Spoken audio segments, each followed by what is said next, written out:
Yo, what's going on, everybody? It is Nick here, and I hope that everybody's having an amazing day or night wherever you do live. I hope that you guys are having a beautiful day. Uh, big news today. So, first off, I kind of want to deep dive into CBDCs, which is just pretty much, central banks, and what Ripple has released on their white paper. But not only that, I do want to talk about two other things that we kind of addressed in my last video, but didn't really deep dive in it. I just want to say to everybody that was kind of saying, like, dude, like, this is clickbait. Honestly, anybody that really thinks that a question is clickbait, go ahead, think it. But ultimately, I'm here to pretty much ask those major questions and pretty much deep dive into, hey, is it going to happen? And do I think that Ripple and XRP is going to be getting relisted on exchanges very soon? 100%. I think the news that we pretty much got from the judge saying, hey, it could have been legally traded on these exchanges this entire time, I think that's huge news. And honestly, if anybody is holding XRP, you should pretty much be saying, hey, I want it relisted tomorrow. And I don't know why anybody would be mad about me pretty much asking that question is, hey, is it going to get, relisted? Is the case going to get dismissed? Because we have that information now. We have the specific dates. So, hey, I'm an XRP holder and I am so bullish on the project. I 100% want it to be, dismissed tomorrow and relisted on all my favorite exchanges. Because right now, I currently hold it on Uphold, and I absolutely hate Uphold just because of the fees, the lack of buy and sell orders. It's a very terrible exchange. But before we keep going on about that, I just want to deep dive into this. So the future of CBDCs, why all central banks must take action. So as part of the remit of continuing to evolve money and payments, central banks around the world are beginning to explore, test, and implement some form of central bank digital currency, CBDC. We actually see this right now with the United States. They're kind of trying to implement the Fed coin. That's what they're calling it, the US dollar digital coin. So basically, the Fed has a partnership, or they are working with, I should say, MIT, and they're pretty much trying to get this coin, developed and pretty much pushed to the public. I believe that's why Gensler actually became the chairman of the SEC.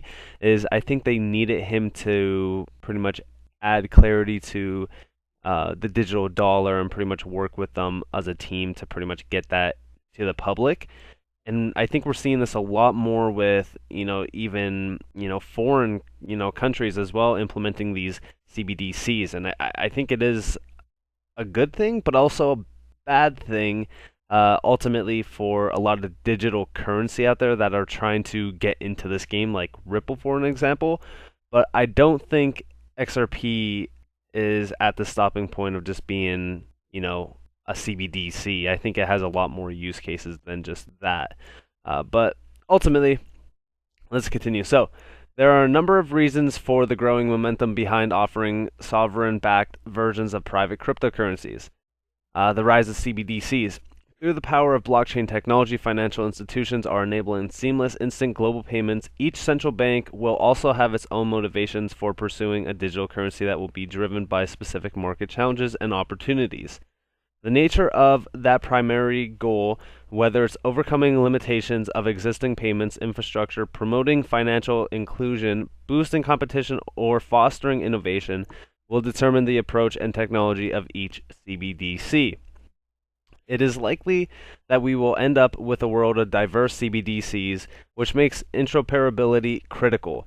Though most central banks are focused on solving domestic problems, the global nature of trade and finance means cross-border coordination must be baked into the original recipe of CBDC.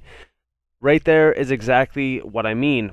XRP is not supposed to be a CBDC. Anybody that's claiming, hey, the United States is going to adopt XRP to be the digital reserve currency is idiotic, in my opinion. I think that what we need to do is utilize the cross-border payment system that XRP offers, and they even say it there too, which I mean, it's pretty much on paper. I think that that is the main use case for XRP, and I think that's what's really going to make the price skyrocket once it's actually implemented as, a cross-border coordination system. Anyways, the internet became a global tool for the exchange of information because the world agreed to build it using common standards. Likewise, CBDCs can adopt open payment protocols and use neutral bridge assets to facilitate a frictionless exchange of value across borders. Without the crucial interoperability, central banks will be putting limits on their CBDC's success while compromising the future of their financial system, instead of developing a more effective and inclusion evolution of money. So, we have some key findings over here. Trend for declining cash use has been accelerated by COVID-19 as more people shop online and opt for contact-free payment options. What's funny about this is that the one day I had the local news on, and there's people, it was for actually Christmas, where people were actually not utilizing JCPenney's and pretty much going to the mall and shopping for Christmas. They were actually all doing it online. I honestly think that cash is so outdated. I don't think that we should be utilizing a paper dollar anymore. I don't think that we should have it at all. Now, we will always have, paper cash because it's government controlled. Anything that's government controlled is going to be, pretty much stuck in the system. But I think what's good is that COVID-19 kind of, like they said, accelerated the fact that, nobody's really wanting to use cash right now. Nobody really wants to use cash in general because, first off, we already looked over the statistics in my last video. Cash itself requires, one, a lot of gas, energy. It's terrible for the environment, especially considering the fact that we just continuously print it. So it's realistically, the value of it is just going down day by day. So we really need to implement something, which is a CBDC, in which we also implement XRP into the system of being the bridge asset for those payments, which that is the main use case. Anybody that's saying, hey, we're going to implement it into our banking systems as, the digital reserve currency, we're going to be paying, things with XRP, I don't think that's the case. Now, will we be able to purchase and buy things with our XRP in our wallets? Yeah, 100%. I think that we're going to be able to pretty much buy things just like we could buy things with Bitcoin. But I think overall, XRP itself is going to just be a bridge for these CBDCs, just like they are mentioning in this white paper. And I think it's great that they're pretty much telling us that, transparently. So, 1/4 of U.S. consumers use cash less often since the pandemic began. Facebook's announcement of plans to create its own digital coin prompted fears that it could undermine the traditional global financial system. 2.4 billion users is the potential global reach of Facebook-backed currency. I actually laugh at the Facebook, digital currency. I think that's just absolutely idiotic in my opinion. I mean, sure, it's going to be huge if that is, created, but I don't know. I just don't like Facebook itself, so why would I like their digital coin? I'm more on, bullish about XRP. I love XRP itself, so I don't know. I wouldn't invest in Facebook or their coins, so that's just my opinion. But do you? China's testing of a digital yuan payment system potentially threatens the U.S. dollar position as the dominant global reserve currency. February 2022. Proposed launch date for China's CBDC. I think that very soon, and I truly mean this, I don't think XRP, sure, we're going to follow the bull run, but I think once 2022 actually happens, I think before then we will probably launch our own CBDC, in which we will need to implement something that's a cross-border coordination with it. I think XRP is that. And sure, XRP is going to pump this, bull run. I think that it could reach $20 realistically, but just to be on the safe side, I think $10 to $15 is a good, price point. But I think after the bull run, the utility side of XRP is going to really kick in, and I think the price point that we're seeing is, if we reach all-time high of $20, I only think that we fall to about like, $6 to $8 to actually really hold. I don't think that we go much lower than that realistically, and I think once utilities kicked in, once the CBDC of the United States is put into place, I really think that the price of XRP is going to surge because basically they're saying these CBDCs still need that cross-border coordination system put into order to pretty much make all of this work. XRP is that, and I think once that's implemented, I think touching XRP under $5 is going to be impossible, in my opinion. That's just me. There is a growing need for a more effective way of governments to pay benefits or stimulus money directly to citizens, especially the unbanked 1.7 billion number of unbanked adults across the world. So, I actually seen this recently where, they were saying on Fox Business that they wanted to pay the stimulus checks in a digital currency, but they were afraid that there wasn't going to be enough people to know how to utilize it or to actually, pretty much claim it.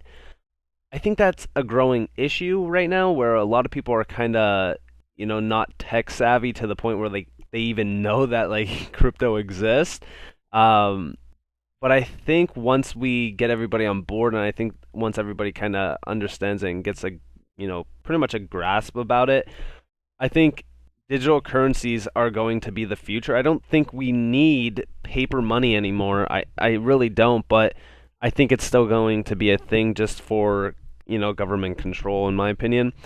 But that's just me. So, introduction. So we pretty much already know what this is, but we'll just go over it for the sake of the video. A CBDC is a sovereign equivalent of private cryptocurrencies and digital assets like Bitcoin, Ethereum, and XRP. It would be issued and controlled by a country's central bank and used by people and businesses for retail payments, much like cash but in digital form. CBDCs will also be used for wholesale settlements in interbank markets. So, the future of fiat. Central banks issuing their own digital currencies is a natural evolution of how we exchange value. But that does not mean that CBDC development should simply follow the old pathways. Our existing currencies were created in a much less globalized world and are not designed for efficient exchange. While most markets are exploring CBDCs that solve specific domestic challenges, each central bank also needs to implement a holistic strategy that enables their CBDC to interact in the global market efficiently and ensure it can scale and evolve to meet future requirements. So, I mean, I really think that, considering the fact that XRP could scale to what it can scale to, it's cheap, it's low cost, it doesn't, do any harm to the environment, it's all green. I think that, it being the bridge asset, I think it will help these CBDCs really scale and evolve to what they actually are supposed to be. Like I said, it is kind of speculation. Hey, will XRP be the bridge asset? I mean, yeah, it is speculation, but there's also a lot of, stuff going on in the background that none of us really know, what's going on. But if we look into things and we really, do some research on Ripple and XRP, it just has, such a strong use case and such a strong team behind it that I really think that it is pretty much the only choice for the bridge asset to actually really bridge these CBDCs together to, have them scale, have them, have these cheap cost fees, and pretty much have them become a green payment system that could send, billions and trillions of dollars, overseas and back. So that's just my opinion on it, but you do your own, research on it and pretty much come to your own conclusion.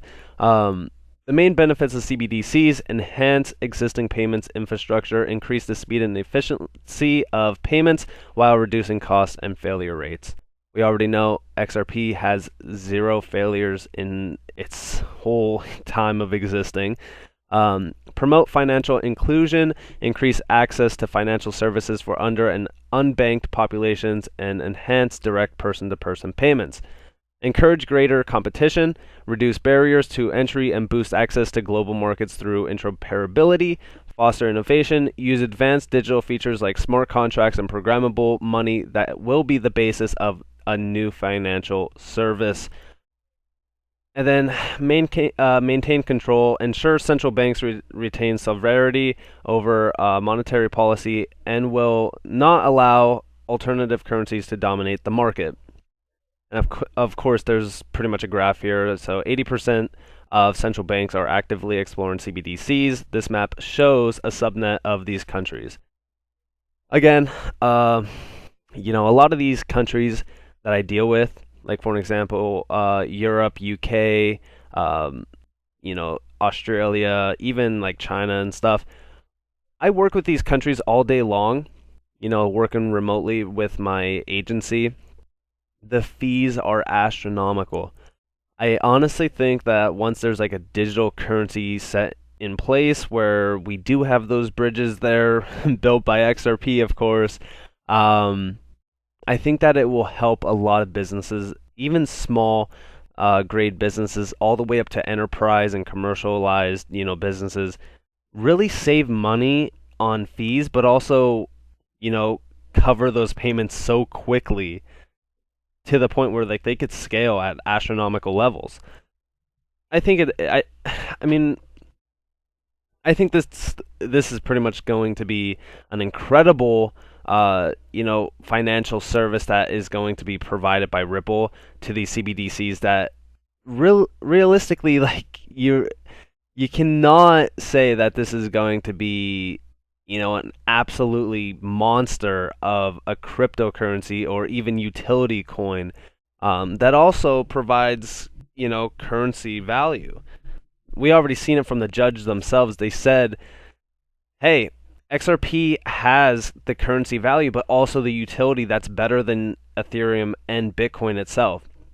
I think at the end of the day, what these CBDCs are going to be doing, it's great, but I think they still need to rely on XRP unless, now this is where, speculation kicks in, unless MIT and the Fed are already building what XRP is offering.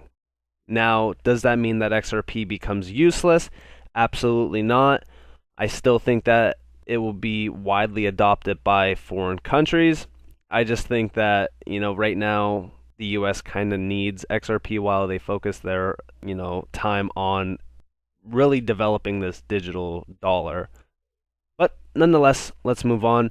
So, the main barriers impeding CBDC success. Now, here's where I believe we're going to pretty much get the real, need for XRP. Despite the many benefits of CBDCs, most central banks are understandably cautious about pursuing real-world initiatives. Everything from how people pay bills and buy groceries to how businesses transact and governments are run depends on a stable financial system. CBDC initiatives raise many challenges for central banks who must balance the desire for transformation with the need to maintain stability on a global scale. The need for control versus desire for innovation. Most existing digital assets are based on decentralized blockchains where every transaction is validated by a public network of hundreds, often thousands of validators. Central banks will not be willing to relinquish control to a completely distributed model, as they need the ability to direct and influence their economies through currency management. While a fully centralized model would provide the required control, central banks would miss out on innovations like programmable money and smart contracts that blockchain technology enables. It would also reduce the ability of private sector players to access and collaborate with CBDCs. In addition, central banks are typically focusing CBDC approaches, solutions, and technologies on achieving specific domestic goals. However, many stakeholders interested in using CBDCs will have other needs as well as global requirements. If central banks do not enable the broad access, enhanced native functionality, and interoperability that will allow their currencies to be adaptive and scalable, they risk losing control of the infrastructure for global digitalized services. All right, and then connecting across borders. The vast majority of CBDC initiatives are focused on domestic use cases, and in a 2019 BIS survey, central banks rated cross-border payments as among their least important considerations.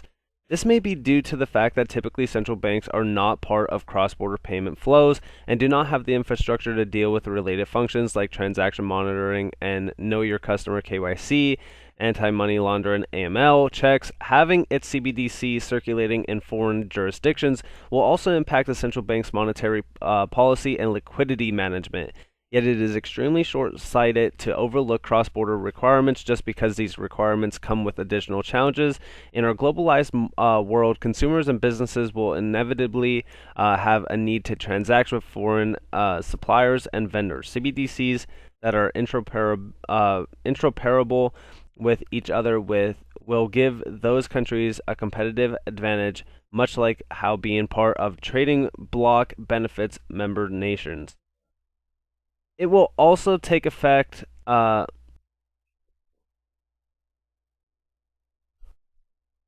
connecting across borders. The vast majority of CBDC initiatives are focused on domestic use cases, and in a 2019 BIS survey, central banks rated cross-border payments as among their least important considerations. This may be due to the fact that typically central banks are not part of cross-border payment flows and do not have the infrastructure to deal with related functions like transaction monitoring and know your customer KYC, anti-money laundering, AML checks. Having its CBDC circulating in foreign jurisdictions will also impact the central bank's monetary policy and liquidity management. Yet it is extremely short-sighted to overlook cross-border requirements just because these requirements come with additional challenges. In our globalized world, consumers and businesses will inevitably have a need to transact with foreign suppliers and vendors. CBDCs that are interoperable with each other will give those countries a competitive advantage, much like how being part of a trading bloc benefits members' nations. It will take a lot of effort to harmonize the global frameworks and standards that will enable CBDCs to be successful for cross-border payments. It's critical that central banks start working together to resolve these issues now, rather than leaving a bigger problem to fix further down the line. Including non-bank channels, one of the bigger drivers of financial inclusion over the past decade has been the rise of financial services from outside the banking sector, such as remittances, providers, and digital wallets. These services are pioneering new offerings and alternative experiences for traditional banking users. Current fiat currency capabilities limit the effectiveness of monetary digitalization and compel end users to transact in the private cryptocurrencies that central banks often view as a threat to financial stability. CBDCs will help retain those users while boosting financial inclusion and enabling governments to make direct payments to citizens effectively, especially those who are unbanked.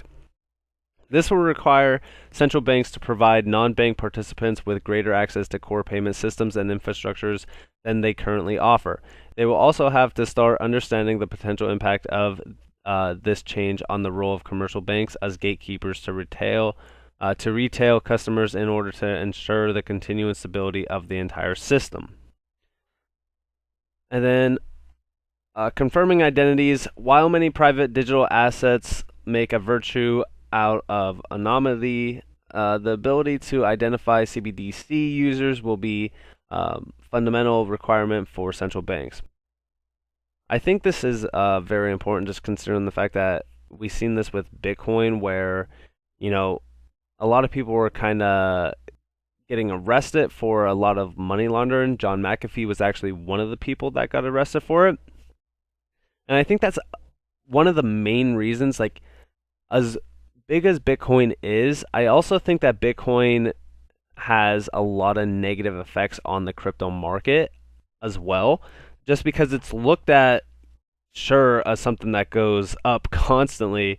But I think it's also one of those things that are looked at as, being something that is fully, utilized for illegal activity, like what its main use case was when it first came out, to pretty much be used on the dark web. And I think it just, pretty much poses a threat to, a lot of these cryptocurrencies that are really doing huge stuff. I just wish that it didn't have the dominance that it had on the market, just because I feel like a lot of these assets will be, widely adopted and massive. I think once something really flips Bitcoin, which I think is coming in time, I think that's when we really see crypto take off in the mainstream spotlight. So, when the US government was struggling to get much needed stimulus checks to citizens and businesses during the height of the COVID-19 pandemic, fintech advocates noted that a CBDC would have made it much faster and cheaper to pay people directly. However, it would also have required robust identity infrastructure to ensure that each payment was transferred to the right person. Many other benefits of CBDCs require ID certainty, and the ability to clearly connect users and transactions will be a key condition for central banks. Some private cryptocurrencies are already beginning to grapple with some of these issues, and central banks will need to build on their efforts to create interoperable ID solutions that work globally. By 2024, at least half of the world's population is expected to use digital wallets for transactions that will be valued at more than $9 trillion annually. This is massive. Bridging the gap in innovation. So, here we go. So this is pretty much, hey, this is the key success that XRP pretty much comes in and saves the day for these CBDCs. So, the 3 keys to overcoming every CBDC challenge. Interoperability. For a digital currency to have any utility to people and businesses, it needs to coexist and interact with other payment schemes in that domestic market. The next level for interoperability for CBDCs is the ability to work for global transactions without seamless cross-border functionality. Most CBDC projects will significantly underachieve their potential.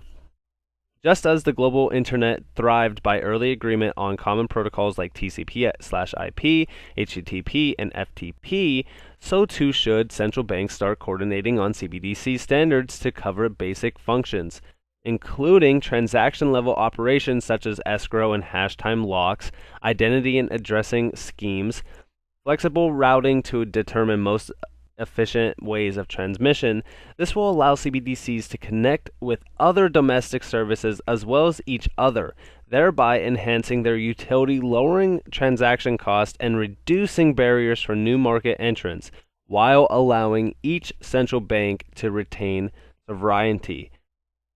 I think that this is going to be something that pretty much XRP checks all the boxes for. I don't know. In my opinion, I really think that XRP is going to be the bridge asset here. It's just that XRP offers too much for it to not be utilized like this. But that's, again, my opinion. For an even greater level of interoperability, central banks will need the ability to actually exchange assets between ledgers, rather than issuing instructions via an API. The key will be for all central banks to enable cross-issuance of CBDCs on interoperable ledgers. Guess what? The XRP ledger works perfectly for this. I mean, it doesn't get any better than that. Each individual CBDC can create its own rules and policies that best suit its domestic market. However, CBDCs should also be united and guided by collective protocols that will enable them to cooperate seamlessly with other CBDCs and digital currencies. Such as a network of networks will allow independent CBDCs to also operate as a unit and make cross-border value exchange faster, cheaper, and more reliable for businesses and consumers. It means pushing the idea of interoperability further than many central banks have yet considered, but without these shared standards, CBDCs will be as inefficient and expensive a way to exchange value globally as existing fiat currencies. So, basically, they're saying, hey, you know, CBDCs need the XRP ledger, they need XRP, or else it's going to be inefficient, it's going to be way expensive, just as the same as fiat. I think that CBDCs really need to thrive by incorporating XRP. So I think that's the main point that Ripple is trying to get across to us. And I think that's really a strong point, an argue point for why XRP is going to be so massive. Public and private partnerships. The infrastructure supporting the existing financial system is vast and varied and not likely to be redundant anytime soon. CBDC technology cannot replace what we already have, which is why a layered architecture model where new systems are built on top of the existing infrastructure makes the most sense. A major benefit of layered architecture is that central banks can call on the expertise of the private sector to implement CBDC infrastructure without compromising the integrity of the rest of its system. Many reputable private companies have developed successful digital currencies. Their technology and experience can help central banks get initiatives up and running faster and more effectively than starting from scratch. A CBDC could be issued and managed using a private version of an existing decentralized ledger, the XRP ledger, while blockchain transactions are typically validated by many public validators. Central banks could restrict the ability to a handful of trusted partners such as a commercial bank or the different member states of cooperating unions like the European Union or Eastern Caribbean Currency Union. This would give central banks the flexibility and functionality that comes with decentralized ledgers while retaining enough centralized control over their monetary policies and economic management. Neutral bridge currencies. While interoperability will support the direct exchange of a CBDC in domestic transactions, many of the same old issues with cross-border transactions will remain, in particular supporting immediate real-time foreign exchanges as opposed to the current 3 to 5 day process will likely still require the need for pre-funded currency accounts. Like any commercial bank or global business, central banks will want to avoid the increased cost and risk associated with their familiar liquidity issue. They would also welcome the ability to free up capital that could be generating value elsewhere and skews the financial system in favor of the most liquid currencies, typically those of the most powerful nations.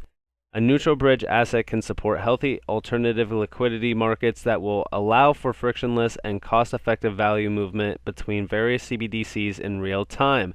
It would also enable the exchange of less liquid CBDC pairs and increase global competition by lowering entry barriers to new and smaller market participants. To enable a truly efficient global market, a bridge currency must be specifically optimized for payments and support the same speed, scalability, low cost, and security that CBDCs will provide. One example of a neutral bridge is the digital asset XRP, which can be used to bridge two different currencies quickly and efficiently. By underpinning an effective alternative liquidity market, neutral bridge currencies are the final piece of the interoperability puzzle that will drive the success of CBDCs as a global tool for exchanging value. They literally tell us it right there, guys. XRP is a great example of a neutral bridge that will pretty much help these CBDCs thrive. I'm telling you guys, it's as easy as pretty much putting two and two together and just coming to a decision on, hey, should I invest in our financial future or what? Because that's pretty much what they're telling us. They're saying, hey, XRP is going to be a bridge asset that pretty much helps these CBDCs thrive and work efficiently. They basically need XRP at this point. I mean, it's pretty much that. So we're coming to a close here. I do apologize for this video being as long as it is, but hey, I want to read through this information with you guys and pretty much come to a conclusion myself, and I think that's the best way to do it, is just kind of make these long videos. I hate to do it myself, but hey, I know a lot of you guys probably will never read this. I just want to give you guys the information straight up as I get it as well. So, time to define the future of money. The introduction of CBDCs will be one of the defining transformations in the history of money. How the underlying technology is implemented and monetary policies are set over the coming decade will determine whether sovereignty or sovereign-backed digital assets open the door to enhance global trade and financial inclusion, or maintain the siloed, if inefficient and inequitable status quo. Today, some central banks are moving faster than others when it comes to piloting programs and implementing initiatives, but the future success of CBDCs will require a global consensus rather than relying on a few pioneers with their own agendas to lead the way. The world's central banks must come together to agree on common CBDC standards and provide and protocols that will enable interoperability while also drawing on the existing knowledge and infrastructure of the private sector to accelerate initiatives. CBDCs have enormous potential but must first overcome numerous challenges. Now is the time for central banks to explore these issues, develop common solutions, and ensure that the next evolution of money benefits more people and businesses and makes the world better. So, I mean, honestly, we're experiencing one of the most incredible things that we can pretty much experience in our time, and that is the transfer of financial money into digital currency. I mean, we will never see this ever again in our lifetime. At least, in the lifetime of people that are watching this video. We will never see this again. And I think what we're going to be experiencing here soon with XRP is it's really going to be one of those assets that surprise a lot of people by having the utility, having the currency aspect of it, having the use case, having the back technology to really tie these CBDCs together. And I think at the end of the day, you're not investing in, another Bitcoin, another Ethereum. I don't even think it could be compared to those, because what XRP is offering in terms of its use case for these CBDCs and these central banks is something that can't even be fathomed by half of these cryptocurrencies on the market. The only thing that really comes close to it would be, in my opinion, HBAR, but HBAR is not what XRP is. We already discussed what HBAR's use case is. Its main use case isn't what XRP is offering, which is that cross-border payment system that is cheaper, that is greener, that is more scalable than any other asset out there for cross-border payment systems. I think soon when you go to the grocery store, you're just going to be able to pay, using, your XRP card or something. I just, at the end of the day, I think XRP is one of those assets that really has, a concrete future in our financial system.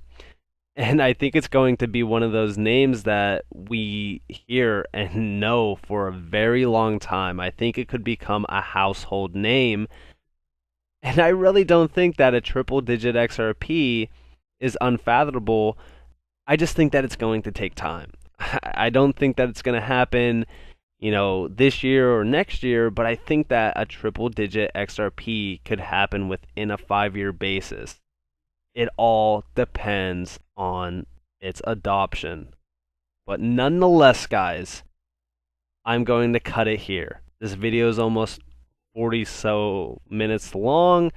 Um, I just can't tell how long. I just know that it's about 40 minutes or so, but I'm just going to cut it there, guys. Um, I read this information as it comes out. I know this one's a little bit late, but I just want you guys to understand what XRP is. I mean, I know a lot of people out there already researched it, but I really want you guys to understand how it's going to be incorporated into the market, because I know a lot of people out there are thinking, hey, the US is going to make this CBDC that's just XRP, and we're just going to be utilizing XRP all day. I don't think that's the case. I just think that XRP is the bridge, and I think that a lot of people are going to be walking over that bridge. But nonetheless, guys, it's Nick. I'm sorry if my reading sucks, but it is like 7 a.m. and I'm on no sleep. But I love you guys. I appreciate all the support, all the love that you guys have shown me, over the few weeks that I've been doing this. I just appreciate you all, and I thank you all for being a part of this ride.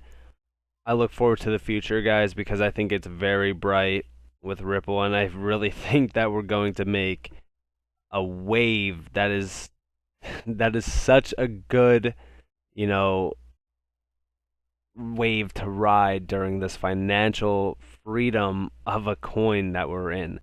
Because I think at the end of the day, for me, yeah, I'll take profit this bull run, but I'm going to hodl a huge bag of XRP because I know what I hold.